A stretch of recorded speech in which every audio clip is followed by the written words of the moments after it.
আসসালামু আলাইকুম প্রিয় দর্শক। অন্য মঞ্চের আলোচনায় আপনাদের সকলকে আমন্ত্রণ জানাচ্ছি। আজ আমরা আমন্ত্রণ জানিয়েছি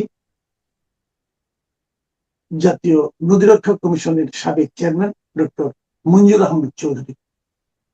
জনাব মঞ্জুর আহমেদ চৌধুরী, আপনাকে আমাদের অনুষ্ঠানে স্বাগত জানাচ্ছি। ধন্যবাদ। জনাব মঞ্জুর আহমেদ চৌধুরী, আহ, আপনি আপনার কি মনে হয় আসলে এই মুহূর্তে চীন সফরে আমাদের পানি সম্পদ মন্ত্রী যোগ দেওয়াটা, এটা কি তিস্তা ব্যারেজ নিয়ে যে আলোচনা দীর্ঘদিন ধরে চলছিল, সেক্ষেত্রে কোন নতুন পদক্ষেপ বলে আপনি মনে করছেন? না, ডেফিনেটলি পানি সম্পদ মন্ত্রীকে যে জরুরি ভিত্তিকে জয়েন করতে বলছেন তার সফরে, এটা একটা গুরুত্ব বহন করে। এবং আমরা অনেক আগে থেকে শুনে আসছি যে কয়েকটা বিষয় নিয়ে চীনের সাথে মাননীয় প্রধানমন্ত্রীর আলোচনার কথা আছে। তার মধ্যে একটা বিষয় হচ্ছে যে তিস্তা মহাপরিকল্পনার বিষয়টা, আর একটা আছে নদী ব্যবস্থার কথাও আছে। এইসব বিষয়গুলি আছে। তাছাড়া তো আপনার এই ব্যবসা বাণিজ্য অন্যান্য প্রজেক্টের বিষয়গুলিও আছে। তাই পানি সম্পদ মন্ত্রীকে ডেকে নেওয়া মানে হচ্ছে তিস্তা নিয়ে তারা একটা গুরুত্বপূর্ণ আলোচনা হবে, এবং ওই সাথে হয়তো অন্যান্য নদীর বিষয়েও, নদী ব্যবস্থা নিয়েও আলোচনা হতে পারে। তিস্তায় আসলে যে পরিকল্পনাটা নেওয়া হয়েছিল, তিস্তা ব্যারেজ করবে মহাপরিকল্পনা, এর আগেও আমরা শুনেছিলাম যে চীন এটা নিয়ে কাজ করবে, এবং আমরা এমনও শুনেছিলাম যে সেই কাজটা যখন চীনকে দেওয়া হবে নাকি ভারতকে দেওয়া হবে, এটা নিয়ে আমাদের এক ধরনের দোটানা চলছিল। শেখ হাসিনার আমলে, শাসন আমলের শেষ দিকে আমরা শুনেছিলাম যে এটা নাকি ভারতকে দেওয়া হবে, ভারত করে দেবে। আসলে এই পরিকল্পনাটা কি ছিল? এটা হলে আমাদের কি লাভ হতো? চীন যেভাবে করতে চাচ্ছিল তার সঙ্গে ভারত যেভাবে করতে চাচ্ছিল, এর মধ্যে কোনো কি বিরোধ আছে কিনা? তাহলে একটু ব্যাকগ্রাউন্ড আলোচনা করা দরকার। আমাদের যে তিস্তা নদী একটা গুরুত্বপূর্ণ নদী, যেটা সিকিমে 22,000 ফিট উপরে আহ পর্বত থেকে ওটার উৎপত্তি। এটা সিকিম, তারপরে পশ্চিম বাংলার কালিম্পং, দার্জিলিং, জলপাইগুড়ি এসব দিয়ে প্রবাহিত হয়ে শেষ পর্যন্ত বাংলাদেশের এই নীলফামারীতে এটা প্রবেশ করে। এই হচ্ছে কিন্তু এই জলপাইগুড়িতে, দার্জিলিং এর কাছাকাছি, এইখানে একটা পশ্চিমবাংলা মানে ভারত সরকার একটা বাঁধ দিয়েছে, যেটাকে নাম বলা হয় গজলডাবা বাঁধ। কিন্তু এই নদীটার আরো উজানে বেশ কিছু বিদ্যুৎ কেন্দ্র, জল বিদ্যুৎ কেন্দ্র স্থাপন করেছে। ওইগুলো রান অব দি রিভার, এবং কিছু কিছু পানি তো সেচের জন্য তারা নিয়েই যায়। কিন্তু গজলডোবাটা আমাদের জন্য ভয়ঙ্কর হয়ে গেছে। এখানে এরা বলে 80%, 85%, 90% পানি তারা ডাইভার্ট করে শুষ্ক মৌসুমে, গ্রীষ্ম, বর্ষাকালে না। বর্ষাকালে পানি বেশি, শুষ্ক মৌসুমে তারা ডাইভার্ট করে নিয়ে যায়, অ্যাকচুয়ালি সবই নিয়ে যায়।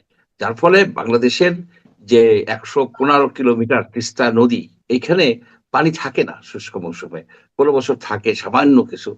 এটাই হইতেছে মূল ব্যাকগ্রাউন্ড। এর সাথে আরেকটা বিষয় এসে যোগ হয়েছে যে পশ্চিমবাংলার সরকার সম্প্রতি যে বাজেট ঘোষণা করেছে, সে বাজেটে কিন্তু 11,000 কোটি রুপি তারা বরাদ্দ করছে যে তিস্তা প্রজেক্টের জন্য।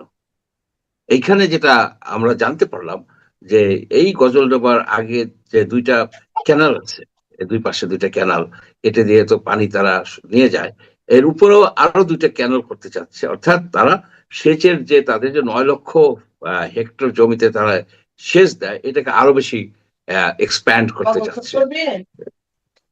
এখন যদি এটা তারা করে এটা যদি তারা করে, তাহলে আমাদের জন্য একটা ভয়াবহ পরিস্থিতি।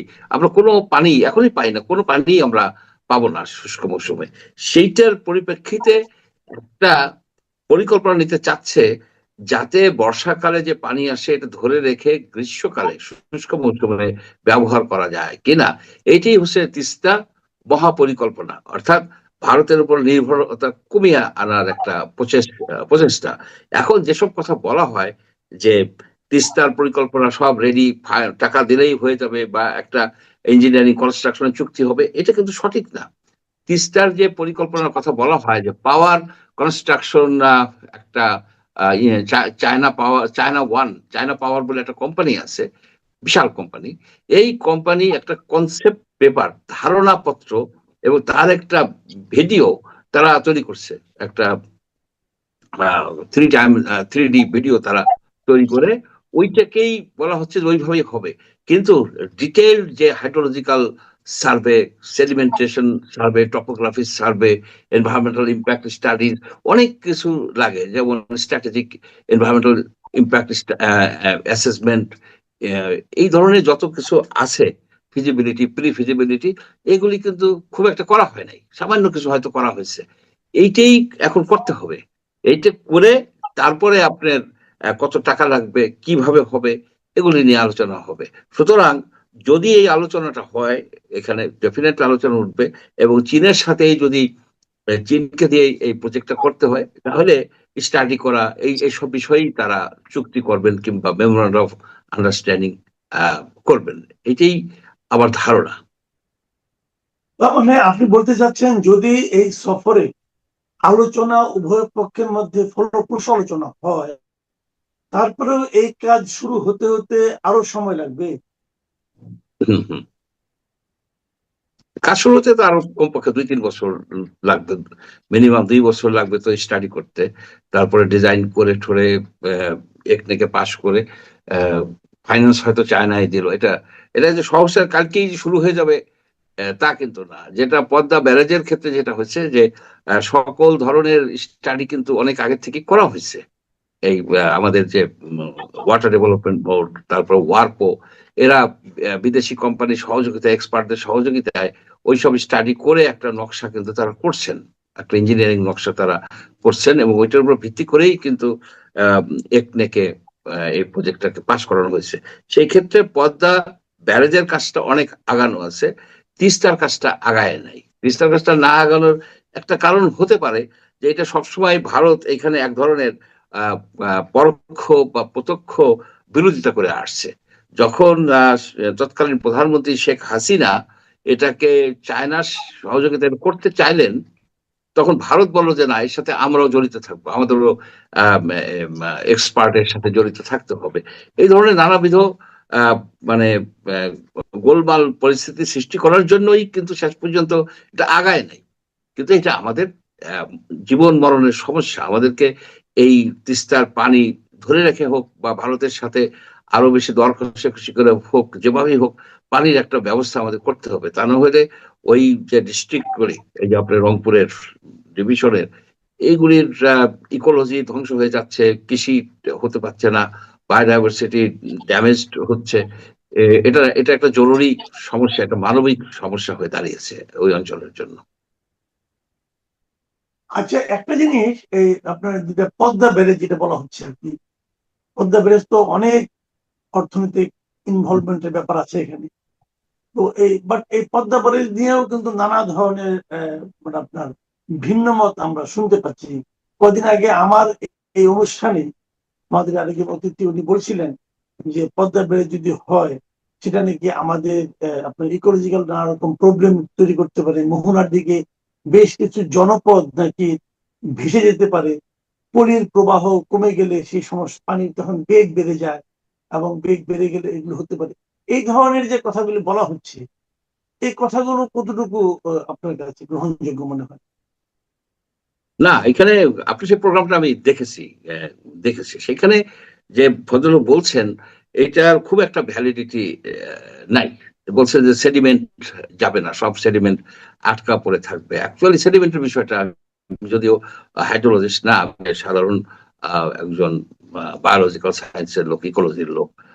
সেডিমেন্ট, আপনার 20% সেডিমেন্ট কিন্তু ফারাক্কার উজানে থেকে যায়। আমরা যে নর্মাল সেডিমেন্ট আসার কথা, তার 20% সেই থেকে যায়, যেহেতু ওইখানে পানি কিছুটা স্লো ডাউন হয়। আর তারপরে যে পানিটা আসে, সেই পানিটা আপনার সেই পানিটা আমাদের এখানে সেডিমেন্ট নিয়ে যাবে একেবারে মোহনা পর্যন্ত, মেঘনার মোহনা পর্যন্ত চলে যাবে, এটাই কথা। কিন্তু পদ্মা ব্যারেজ যদি হয়, সব সেডিমেন্ট তো এখানে আটকা পড়বে না। পড়বে না কেন? আপনার পদ্মা ব্যারেজ হচ্ছে যে এখানে পানি স্টোর করা হবে। পানি তারা স্টোর করবে যতদূর আমি জানি, যখন পানি কমা ধরে, আমরা বলি গ্রামে বলে টান দেয়, যখন কমা শুরু করে অক্টোবর নভেম্বরে, সেই সময় তারা পানিটা ধরবে। কিন্তু সেডিমেন্টটা আসে কিন্তু জুন জুলাই আগস্ট, ওই সময় বেশি সেডিমেন্ট আসে। আর একটা বিষয় হলো যে পানিটা ধরে রাখা হবে বর্ষার সময়। টোটাল পানি পদ্মা, মেঘনা এবং ব্রহ্মপুত্র এই বেসিনে সারা বছর যে পানি আসে তার পরিমাণ হচ্ছে আপনার 1100 বিলিয়ন কিউবিক মিটার থেকে 1200 কিউবিক 1200 বিলিয়ন কিউবিক মিটার, অর্থাৎ ও প্রচুর পানি আসে। এখন সেই পানির থেকে যদি আপনি 3 বিলিয়ন কিউবিক মিটার পানি রাখেন, লেস দেন 0.3% কম। যার ফলে এখানে যে ওইখানে সেডিমেন্ট ঘাটতি হবে, আহ, সারা দক্ষিণবঙ্গ আহ, ডুবে যাবে ইত্যাদি ইত্যাদি। এগুলি এগুলি হলো আপনার এটা কোনো সাইন্টিফিক ভিত্তি আছে বলে আমার জানা নাই। এটা এটা কেউ বলতে পারবে না যে একেবারে এটা করার জন্য দক্ষিণবঙ্গ ভেঙে যাবে, এই ধরনের কথা একজনে বললেন, শুনলাম। আর তবে সেডিমেন্ট ঘাটতি হওয়ার সম্ভাবনা খুব কম। আর এখানে যে পলি পরে একেবারে নদীর তলদেশ পাংশার উপর থেকে রাজশাহী পর্যন্ত তলদেশ অনেক উঁচা হয়ে যাবে, সেটারও নাই। কারণ ওই সময় নর্মাল ফ্লো থাকবে, কারণ তখন তো পানি আটকানো হবে না। আবার তাছাড়া এরা বেশ কিছু আন্ডার সুইচ করছে, অর্থাৎ নিচের দিকে পানিটাকে ছাড়বে। ছাড়ার ফলে যে পলিটা আপনার ডাউন স্ট্রিমে জমা হবে, সেটাও কিন্তু আপনার ফ্লাশ আউট হয়ে যাবে। ওইখান থেকে যে রাজবাড়ী থেকে গোয়ালন্দ কত 13-14 কিলোমিটার, এখানে যে যমুনার পানিটা তো এখানে ব্যাপক পানি, ও পানি ইনভার্স ফ্লো এদিকে হতে পারে। সুতরাং এইটা খুব যে বিশাল কোনো সমস্যা হবে, এটা কিন্তু আমার সাধারণ একজন মানুষ হিসেবে, এই নদী নদী কিছু কাজ করছে তার থেকে আমার এটা ধারণা হয় না। এটার বেশ এক্সাজারেটেড করা হচ্ছে। মানে আমি আবার একটু আমার মতো করে বোঝার চেষ্টা করি। হয়তো এক্সপার্ট মানুষ, আমাদের আমি সহ আমার দর্শকদের অনেকে হয়তো অনেক কিছু টেকনিক্যাল বিষয়গুলো বুঝি না আমরা। আমি আরেকটু আপনার কাছে ক্লিয়ার হতে চাই। এই যে ব্যারেজ যেটা তৈরি করা হচ্ছে পদ্মা অথবা তিস্তা, এটার মূল তত্ত্বটা হচ্ছে যে বর্ষাকালে যখন প্রচুর পানি আসে, তখন সেই পানিটাকে আমি পার্শ্ববর্তী একটা রিজার্ভারের মতো করে সেখানে পানিটাকে ধরে রাখবো, এবং সেটা বিশাল একটা হবে। এবং সেই ধরে রাখার পর শুকনো মৌসুমে যখন ভারত আমাদের পানি বন্ধ করে দেবে অথবা কমিয়ে দিবে, তখন আমার এই ধরে রাখা পানিটা আমি ব্যবহার করব আমাদের কৃষিকাজে, সেচ কাজে, অথবা অন্য অন্য ব্যবহার, নদীতে যে স্বাভাবিক ব্যবহার হয় সেখানে ব্যবহার করব। এই তো মূল তত্ত্বটা, নাকি? না, এখানে একটুই আছে, ঠিক আছে তত্ত্বটা। তবে পানিটা পাশে কোনো আলাদা কোনো জায়গায় ধরে রাখার কথা না। পানিটা ধরে ধরে রাখবে ইন স্ট্রিম, মানে নদীর নদীর মধ্যে। নদীর মধ্যেই ধরে রাখবে। দুই পাশে তারা এম্বাঙ্কমেন্ট করবে, বেশ কিছু জায়গা ধরে, সেখানেই তারা করবে। অ্যাট দ্য সেম টাইম যখন আপনার যে মাথাভাঙ্গা, গোরাই, মধুমতি, কৃষ্ণা, এই চন্দনা, এইসব নদীগুলি হচ্ছে এদের ডিস্ট্রিবিউটরি। এখান থেকে পানিটা এইসব নদীতে যায়, এই পদ্মা থেকে। এই নদীগুলির মোহনা, মানে পদ্মার সাথে যে মানে সংযোগ জায়গা ওইসব, তারপরে এই নদীগুলিকেও তারা আরো বেশি গভীর করবে, এখানেও পানি আরো বেশি থাকবে। অর্থাৎ পানি যদি বেশি থাকে বেশি দিন ধরে, তাহলে কিন্তু আপনার যে রিজার্ভার, যেটা আমাদের যে আন্ডারগ্রাউন্ড, এটাও রিচার্জ হবে। রিচার্জ হলে আপনি সেখান থেকে পানি উত্তোলন করে সেচও করতে পারবেন, শ্যালো দিয়ে আপনি সেচ সেচ করতে পারবেন। এই এটা হচ্ছে এটা। আর একটা তিস্তা নিয়ে যে প্রজেক্ট তারা করতে চাচ্ছেন, তিস্তায় কিন্তু অলরেডি একটা বাঁধ আছে। তিস্তায় যে ডালিয়া পয়েন্টে যে বাঁধটা, সেটাও গজল ডোবার মতো বাঁধ। কিন্তু সমস্যা হচ্ছে কি, যে উপরে থেকে তো পানি আসে না। যদি পানি না আসে, এটা ডাইভার্সন ব্যারেজ, আর এটা হলো স্টোরিং ব্যারেজ। এই ডাইভার্স যদি পানি না আসে, তাই কি ডাইভার্ট করবে? পানি আসে এই শুষ্ক মৌসুমে। বর্ষাকালে পানি দিয়ে তো আমাদের কোনো লাভ নাই, সেখানে তো প্রচুর পানি, ব্যাপক পানি, বরং ভেঙে যায় ইসের। তো সেই জন্য আহ আপনার শুধু এই ডাইভার্সন, এটা যে ব্যারেজটা করা হচ্ছে, এটা অকার্য করে ফেলছে, কারণ আপস্ট্রিম থেকে কোনো পানি দিচ্ছেই না বলা বলা যায়। সেই জন্য হাইড্রোলজিস্টরা, বাংলাদেশের অনেক হাইড্রোলজিস্টদের সাথে আমি আলোচনা করি, তারা একটা নতুন আধুনিক আধুনিক পদ্ধতির কথা ভাবছেন, মোর নেচার বেস। সেটা হচ্ছে যে অফ চ্যানেল স্টোরেজ, আপনার ডিস্ট্রিবিউটেড স্টোরেজ চেইন করা। অর্থাৎ যেমন ধরেন যে এই এই তিস্তায়, তিস্তা একটা ব্রেইডেড রিভার, অর্থাৎ এর এর কিন্তু বেনির মতো অনেকগুলি চ্যানেল, অনেকগুলো 7-8 কিলোমিটার হয়ে যায় আপনার এপার থেকে ওপার। কিন্তু শুষ্ক মৌসুমে পানি কিন্তু একটা চ্যানেল দিয়ে যায়, একটা বা দুইটা চ্যানেলের মধ্যে সীমাবদ্ধ থাকে, বাকি চ্যানেলগুলি অফ থাকে, অফ চ্যানেল। আবার চ্যানেল চেঞ্জ হয়। আপনার এই অফ চ্যানেলগুলিকে যদি আপনার এমব্যাঙ্কমেন্ট দেন এবং দুই পাশে রেগুলেটর বসান, তাহলে কিন্তু বর্ষাকালে প্রচুর পানি আপনি এখানে ধরে রাখতে পারেন অফ চ্যানেলে। প্লাস যে ফ্লাড প্লেন গুলি আছে, প্লাস যে আপনার যে ছোট ছোট নদী আছে, সেই নদীগুলিকে যদি এমব্যাঙ্কমেন্ট করেন, রেগুলেটর লাগান, তাহলে বর্ষাকালে যে পানি আসবে সে পানি ধরে রাখেন। ধরে রেখে আপনার শুষ্ক মৌসুমে, অর্থাৎ মার্চ এপ্রিল, যে বৈশাখ জ্যৈষ্ঠ, যে সময় সবচেয়ে বেশি খরা, ওই সময় আপনি পানি ছেড়ে দিলেন। এই অল্প অল্প করে পানি যতটুকু দরকার আপনি পানি ছেড়ে দিলেন, দিলে আপনার কৃষিকার্যটা চালাইতে পারতেছেন।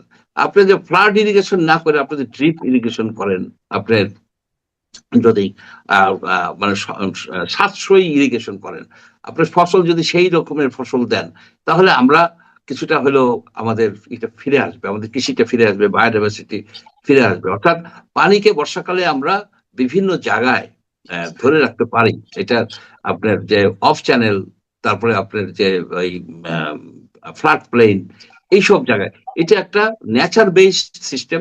এই সিস্টেমের কথা কিন্তু কিছু কিছু হাইড্রোলজিস্টরা বলছেন। আবার আরেকটা আছে যেটা পদ্মা ব্যারেজের মতো এক বড় একটা প্রজেক্ট, নদীতে আপনি পানি রাখতেছেন, যদি ফেল হয় সবই ফেল।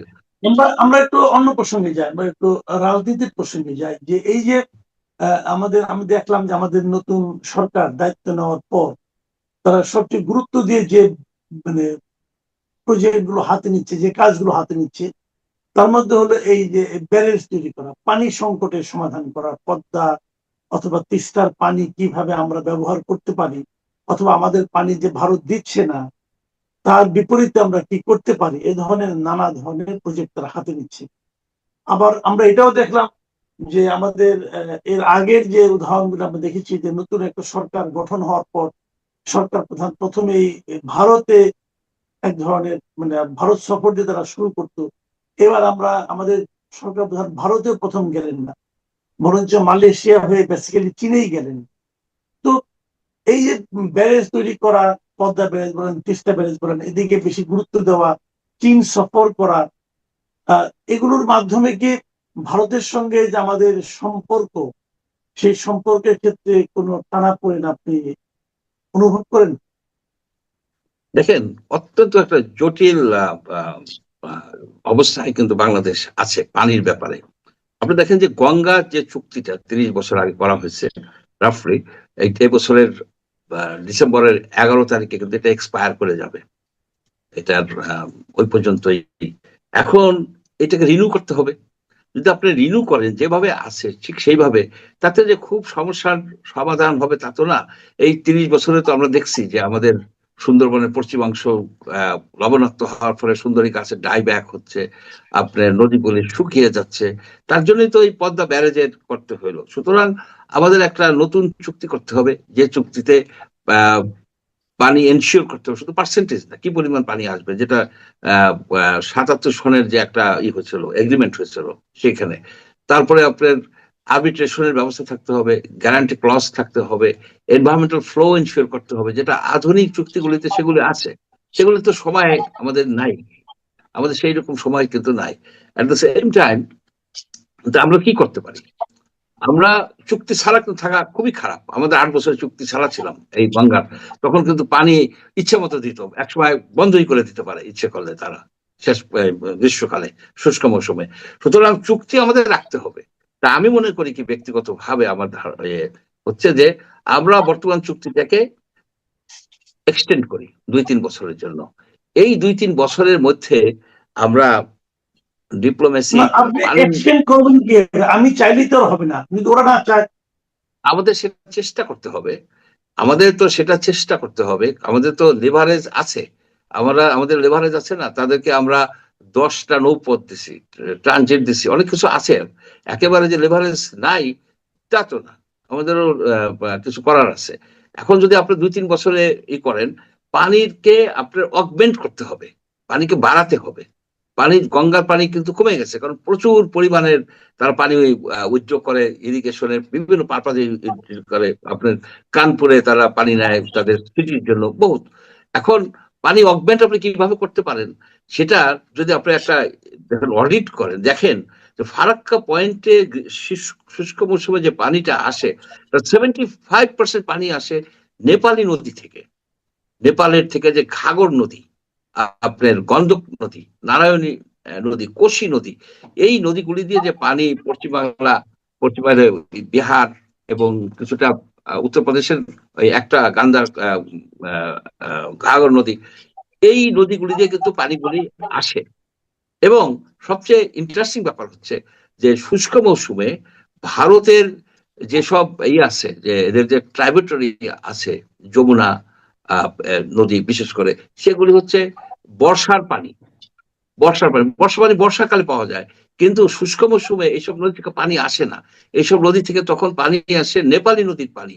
নেপালের যে হিমালয়ে যে গ্লাসিয়ার আছে, হিমবাহ, তারপরে স্টোমেল্ট, ওইগুলি পানি তখন এইদিকে আসে। সুতরাং আমরা নেপালকে তো ইনক্লুড করতে পারতেছি না, আমাদেরকে নেপালকে ইনক্লুড করতে হবে।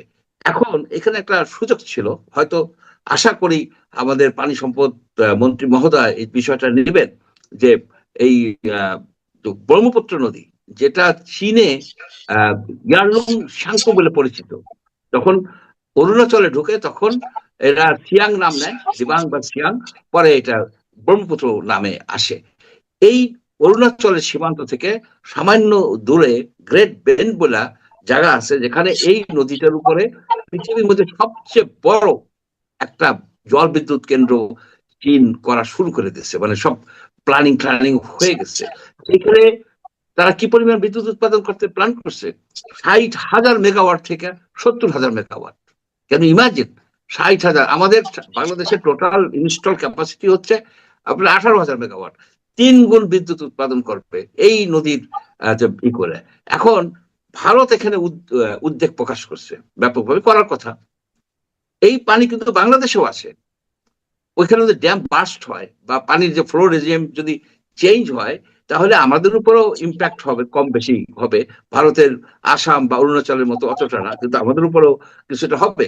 সুতরাং আমরা মাল্টি কান্ট্রি ডিপ্লোমেসি পানির ব্যাপারে চালু করার জন্য আমরাও কিন্তু খুব মানে পলাইট ওয়েতে চায়নাকে বলতে পারি, তুমি আমাদেরকে তথ্য দাও, এটা করো, এই এই এই তোমার এই নতুন প্রজেক্ট সম্বন্ধে, এই ব্রহ্মপুত্রের উপরে প্রজেক্ট সম্বন্ধে আমরাও জানতে চাই। সেটা কিন্তু ইনিশিয়েট করলেন আপনি, যে 3 দেশীয় একটা বিষয়, 3 দেশীয় একটা আলোচনা, এটার মাধ্যমে আমরা তখন একটা প্রেসিডেন্স করলাম, যে আমরা ওই গঙ্গার পানিতে যে নেপালকে ইনক্লুড করার জন্য আমাদের কঠিনভাবে এই পানি কূটনীতি মানে সময় ব্যয় করতে হবে।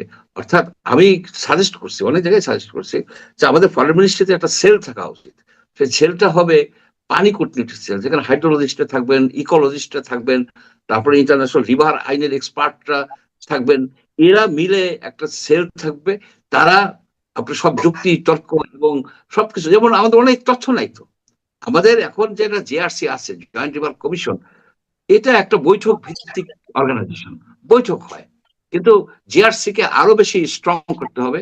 জিআরসি কে যদি আপনি স্ট্রং করতে না পারেন, ভারত যদি স্ট্রং করতে না দেয়, আপনি নিজে একটা ফরেন মিনিস্ট্রি একটা সেল করেন না কেন, অথবা জাতীয় নদী রক্ষা কমিশনের আওতায় একটা সেল করেন, যেটার কাজই হবে বিভিন্ন যুক্তি তর্ক স্ট্র্যাটেজি ঠিক করা আমাদের নদী। কারণ কি, আমাদের তো শুধু একটা নদী না, তিস্তা নদী না, এই গঙ্গা নদী না, আমাদের তো রিস্টারই আছে আরো 54টা নদী, তার মধ্যে 3টা নদী বাংলাদেশ থেকে ভারতে যায়, কিন্তু এর বাইরেও অনেক নদী আছে, প্রায় 124টা নদী, মানে ছোট ছোট খালের মতো ছড়া, কিন্তু আরো অনেক নদী আছে যেগুলিকে আপনার লিস্টেড করা হয় নাই, যে কোনো কারণেই হোক করা হয় নাই। 1970 প্রথম দিকে এগুলি তো আপনি যেগুলি বললেন, আপনি যে কথাগুলি বললেন, এগুলি তো আসলে প্রত্যাশার কথা, পরিকল্পনার কথা, এগুলো তো আর আমার আপনার হাতে না।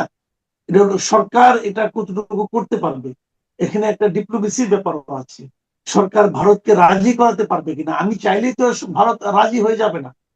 আপনি আপনাদের সঙ্গে আলোচনায় মানে আপনার ওয়াটার ডিপ্লোমেসিতে ভারতকে বলবেন যে আপনার চীনকেও ইনক্লুড করতে চাইবেন, ভারতকে হাসি মুখে রাজি হয়ে যাবে? তা তো আর হবে না। না, তো এখানে এই এখানে মানুষ তো চীনকে, আপনি যদি চীনকে ইনক্লুড করেন তাহলে গঙ্গা চুক্তি কি তারা এই করে দিবে নাকি, এক্সপায়ার করে যেতে দিবে, অর্থাৎ রিনিউ করলো না চীনের জন্য, সেটা তার একটা ক্ষতিকর হবে। তার অল্টারনেটিভ কি? তারও অল্টারনেটিভ আছে। আমরা এই যে আহ, গঙ্গা ব্যারেজ করতেছি কার সহযোগিতায়? চীনের সহযোগিতায় না, বাংলাদেশ নিজে ডিজাইন করছে, তার সেই এক্সপার্টিস আছে, এবং সে ফাইন্যান্স তো নিজে করবে। সে তো চীনের কাছে ফাইন্যান্স চায় নাই। আমরা এখানে কেন চীনের কাছে আমরা ফাইন্যান্স চাই? এটা আমরা নিজেরা করি না কেন? আমরা নিজেরা করলে তো ভারতের কিছু বলার নাই। যেমন গঙ্গা ব্যারেজে জিজ্ঞাসা করে নাই এই শহীদ অ্যানি, সে বলছে যে এটার কোনো ইম্প্যাক্ট ভারতে পড়বে না, ব্যাক ওয়াটার কোনো ওয়াটার ওইখানে ক্ষতি হবে না, আসলে ক্ষতি হবে না, এটা কোনো ইম্প্যাক্ট নাই। এত ডাউন স্ট্রিমে করা হচ্ছে 145 জি, কিলোমিটার ডাউন স্ট্রিমে। তো আমরা যদি নিজেরা করি, চায়নার কাছে আমরা এটা নিয়ে চায়নার কাছে আমরা যাবো কেন? আমি তো মনে করি, অথবা যদি অন্য কোনো দেশে যাইতেই হয় তাহলে আমরা আমেরিকার কাছে যাই না, কারণ আমেরিকার এত বড় চুক্তি আমরা করলাম, আমেরিকাকে আমরা বলি। আমেরিকার তো মিসিসিপি নদী, বড় বড় নদী, সবগুলো ওদের এক্সপার্টিজ আছে।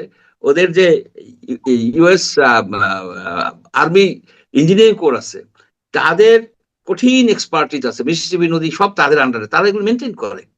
তারা রিভার ম্যানেজমেন্টের এক্সপার্ট। ইউনিভার্সিটি অফ জর্জিয়াতে আপনার রিভার রিসার্চ সেন্টার আছে, তাদেরকে আপনি ইনভলভ করেন, তাদেরকে ইনভলভ করে অনেক আপনি ধন্যবাদ। করেন। অনেক ধন্যবাদ জনাব মঞ্জুর আহমেদ চৌধুরী। আমরা অনেক কিছু শুনলাম, অনেক কিছু আমার মাথার উপর দিয়ে গেল। আমি জানি না আমাদের দর্শকদের কি অবস্থা, তবে আমরা এটুকু অন্তত বুঝতে পেরেছি যে ভারতের সঙ্গে পানি নিয়ে আমাদের সম্পর্ক খুব একটা মধুর নয়।